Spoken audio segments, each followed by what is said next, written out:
Hello दोस्तों, कैसे हैं आप सभी। मेरा आचार्य है, स्वागत है आपका आपके अपने परिवार मिशन सरकारी मोहर में। दोस्तों, आज की हमारी क्लास है इंग्लिश की, जिसमें हम अपना नया टॉपिक स्टार्ट करेंगे जिसका नाम है डिटरमाइनर्स। और इससे पहले मैंने टॉपिक ख़त्म किया आपका ट्रांसफॉर्मेशन ऑफ सेंटेंसेस। जो आपने अगर नहीं देखा है तो आप वीडियो के डिस्क्रिप्शन से लिंक उठाकर उसे देख सकते हैं। तो दोस्तों, आइए शुरू करते हैं आज की क्लास। आज की क्लास में हम पढ़ेंगे डिटरमाइनर।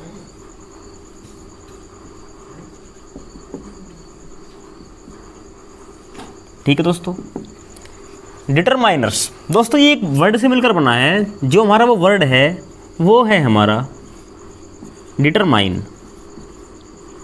ठीक है दोस्तों, डिटरमाइन शब्द से मिलकर बना है। डिटरमाइन का जो अर्थ होता है टू डिसाइड, यानी निश्चय करना। और मैं बात करूं डिटरमाइनर का अर्थ क्या होता है, निर्धारक। इसका अर्थ होता है निर्धारक। दोस्तों, निर्धारक उसे कहते हैं जो किसी चीज़ का निर्धारण करता हो। और अब बात करते हैं कि डिटरमाइनर जो है हमारा किसका निर्धारण करता है। ठीक है दोस्तों, ये जो हमारा वर्ड है डिटरमाइनर, ये जो है हमारी नाउन का निर्धारण करता है। ठीक है दोस्तों, डिटरमाइनर किसका निर्धारण करता है, नाउन का निर्धारण करता है कि नाउन हमारी काउंटेबल है, अनकाउंटेबल है। ठीक है दोस्तों, ये बताता है हमारा डिटरमाइनर। ठीक है दोस्तों, और हमेशा ध्यान रखेंगे जो भी हमारे डिटरमाइनर का प्रयोग होगा। ठीक है दोस्तों, डिटरमाइनर का प्रयोग हमेशा नाउन से पहले होता है, यानी इनका प्रयोग हमेशा नाउन से पहले होता है। ठीक है दोस्तों, डिटरमाइनर का प्रयोग करेंगे हम नाउन से पहले। अब बात करते हैं डिटरमाइनर के टाइप, यानी हमारा डिटरमाइनर कितने प्रकार का होता है। ठीक है दोस्तों, डिटरमाइनर दोस्तों हमारे दो प्रकार के होते हैं। कितने प्रकार के? दो प्रकार के। पहले तो होते हैं हमारे आर्टिकल्स। जितने भी हमारे आर्टिकल्स हैं वे भी हमारे एक प्रकार के डिटरमाइनर हैं। और ये आर्टिकल कितने प्रकार के पढ़ते हैं हम? आर्टिकल पढ़ते हैं हम दो प्रकार के। कौन कौन से? डेफिनिट आर्टिकल और दूसरा इनडेफिनिट आर्टिकल। ठीक है दोस्तों, आर्टिकल के टाइप हमारे पास डेफिनेट आर्टिकल और इनडेफिनिट आर्टिकल। और जो अदर्स हैं, ठीक है दोस्तों, पहला पार्ट वो हमारा आर्टिकल और दूसरे हमारे अदर्स। अदर्स के बारे में जानते हैं कि अदर्स कौन कौन से हैं। अगर हम फर्स्ट टाइप की बात करें तो वे हैं हमारे डेमोन्स्ट्रेटिव।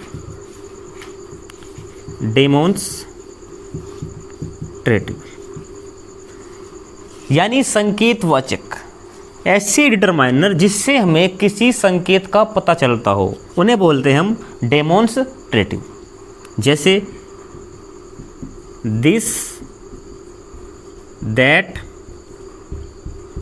दीज और दोज। ये वर्ड हमारे ऐसे हैं, हमें इनसे संकेत का पता चलता है। तो ये हैं हमारे डेमोन्स्ट्रेटिव डिटरमाइनर्स। ठीक है दोस्तों, अब इसी के सेकंड टाइप की बात करते हैं। जो सेकंड टाइप है हमारा, वे हैं हमारे क्वांटिफायर्स।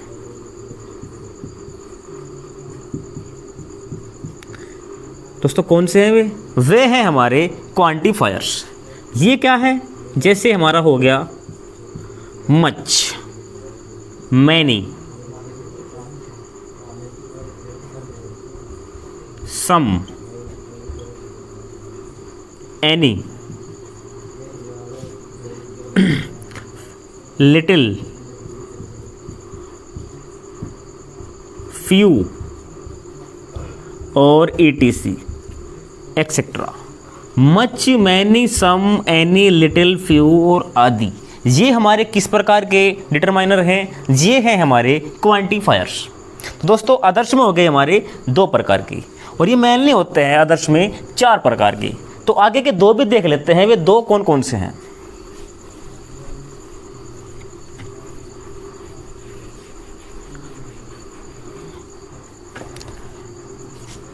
तो दोस्तों नंबर 3 पे जो है डिस्ट्रीब्यूटिव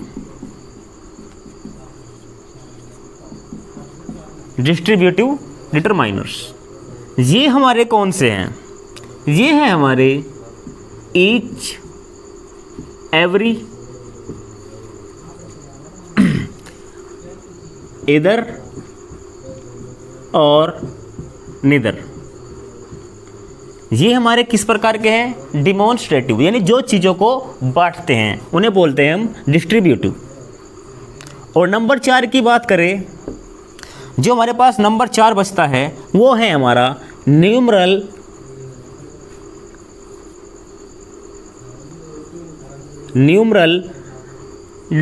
डिटरमाइनर्स।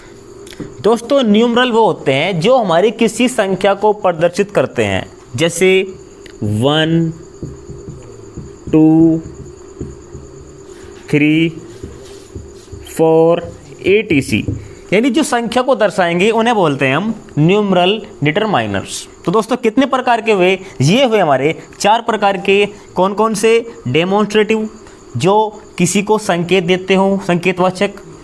वे कौन कौन से हैं? This, that, these, those. Quantifiers, जो किस चीज़ की मात्रा बताते हो, जैसे मच, मैनी, सम, एनी, लिटिल, फ्यू etc। और नंबर 3 वे डिस्ट्रीब्यूटिव, जो चीज़ों को आओ बांटते हो उन्हें बोलते हैं हम डिस्ट्रीब्यूटिव।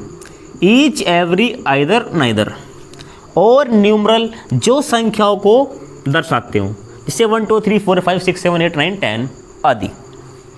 ठीक है दोस्तों, तो ये तो हो गया थोड़ा सा बेसिक। दोस्तों मैंने आपको स्टार्टिंग बताया था कि डिटरमाइनर जो है नाउन का निर्धारण करते हैं कि नाउन हमारी कैसी है।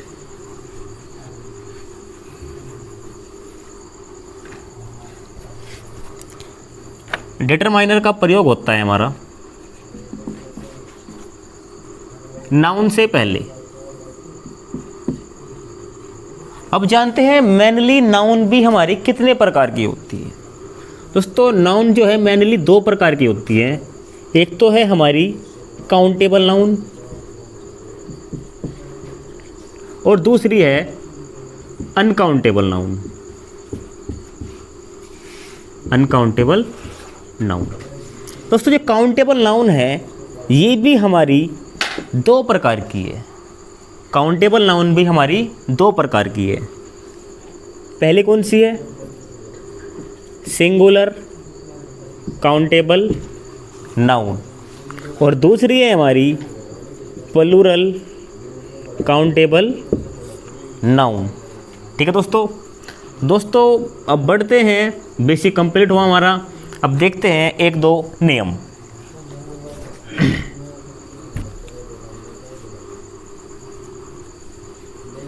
तो दोस्तों पहले नियम की बात अगर मैं करूं तो पहले मैं स्टार्ट कर रहा हूं सम को लेकर, कि सम का प्रयोग हम कहां कहां कर सकते हैं, किस किस सेंटेंस में कर सकते हैं और किस किस नाउन के साथ में कर सकते हैं। सम। दोस्तों सम का जो हिंदी अर्थ होता है वो होता है हमारा कुछ। ठीक है दोस्तों, तो इसके लिए पहला पॉइंट लिखेंगे। तो इसका जो प्रयोग होता है हमारा,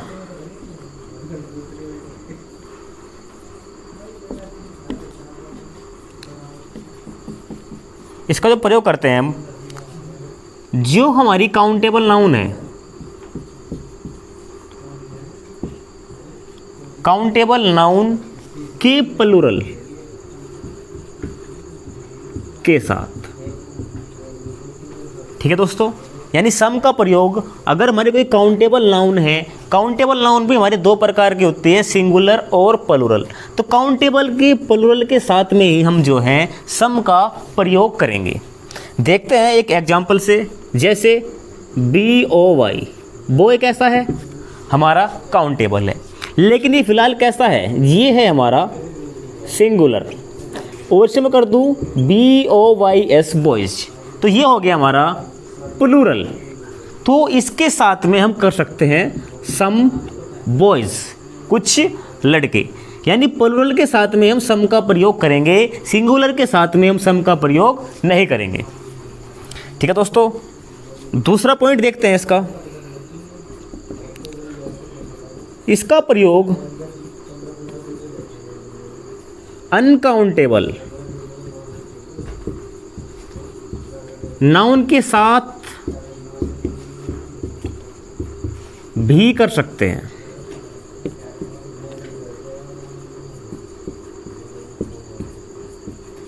ठीक है दोस्तों, तो इसका प्रयोग हम जो है अनकाउंटेबल नाउन के साथ भी कर सकते हैं, जैसे सम वाटर। वाटर कैसा है, हमारा एक अनकाउंटेबल नाउन है, क्योंकि वाटर को जो है हम गिन नहीं सकते। ठीक है दोस्तों, तो ये तो था नाउन के साथ कैसे प्रयोग करते हैं। अब देखते हैं कि सम का प्रयोग हम किस किस प्रकार के सेंटेंस में कर सकते हैं।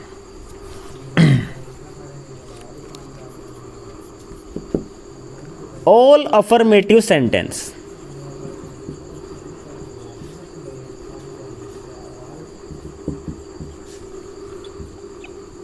ऑल अफर्मेटिव सेंटेंसेस, चाहे वो आपका प्रेजेंट इंडेफिनिट हो, पास्ट हो या फ्यूचर हो, अगर वो अफर्मेटिव सेंटेंस है यानी उसमें नेगेटिव वर्ड नहीं आया हुआ, अगर वो अफर्मेटिव सेंटेंस है तो उसके साथ में हम सम का प्रयोग कर सकते हैं।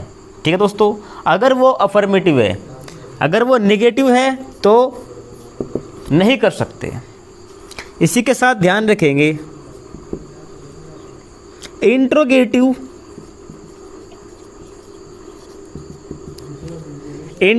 का नेगेटिव। दोस्तों इंट्रोगेटिव सेंटेंस जो है हमारे दो प्रकार के होते हैं। एक तो वे जिनमें हमारा क्या नाम की जो कोई भी क्वेश्चन वर्ड आए, और दूसरा होता है जिसमें हमारा क्वेश्चन वर्ड के साथ कोई नेगेटिव वर्ड भी आए। जिसमें हमारा केवल क्वेश्चन वर्ड आ रहा है उसे बोलते हैं हम अफर्मेटिव, और जिसमें क्वेश्चन वर्ड के साथ साथ नोट भी आएगा उसे बोलते हैं हम interrogative negative.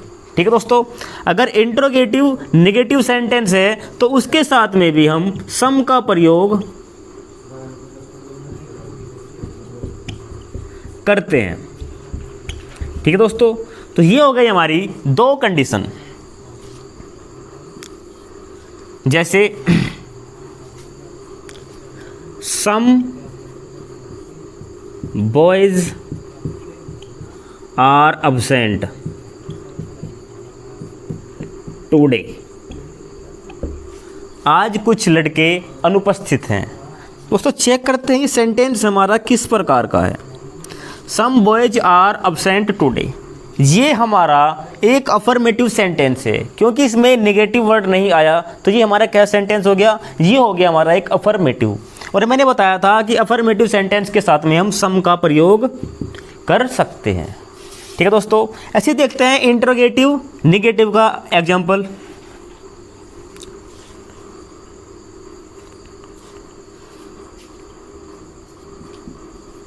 Did I not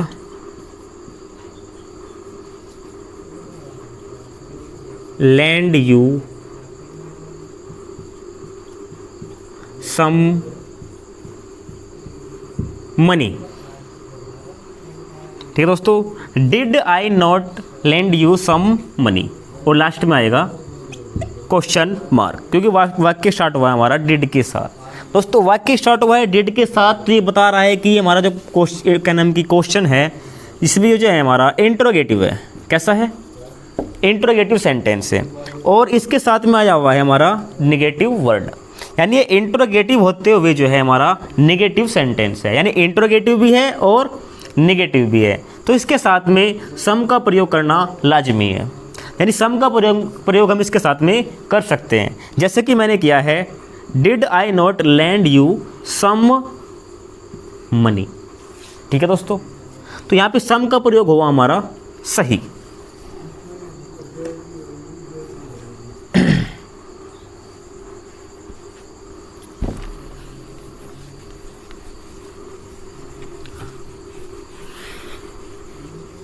थोड़ा आगे बढ़ते हैं सम को लेकर ही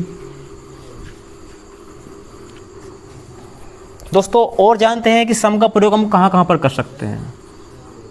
दोस्तों, जिस वाक्य में आपको विनम्र निवेदन मिलेगा, इंग्लिश से बोलूँ तो पोलाइट रिक्वेस्ट, ठीक है दोस्तों, विनम्र निवेदन या पोलाइट रिक्वेस्ट। अब हम पहचान कैसे करेंगे कि ये विनम्र निवेदन है और इंग्लिश में पोलाइट रिक्वेस्ट है? तो दोस्तों, इसके लिए कुछ वर्ड है, प्लीज, काइंडली, विल, वुड,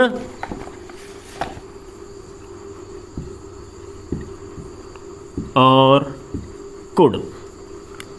ये वर्ड हैं जो हमारे विनम्र निवेदन को प्रदर्शित करते हैं, पोलाइट रिक्वेस्ट को प्रदर्शित करते हैं।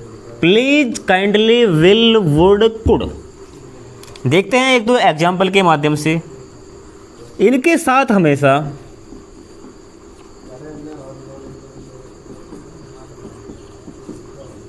सम का प्रयोग होगा, ठीक है दोस्तों। Please, kindly, will, would, could ये प्रदर्शित करते हैं हमारे विनम्र निवेदन या पोलाइट रिक्वेस्ट को, तो इनके साथ में सम का प्रयोग करना लाजमी है। तो दोस्तों, देखते हैं एक दो example. Please lend me some money.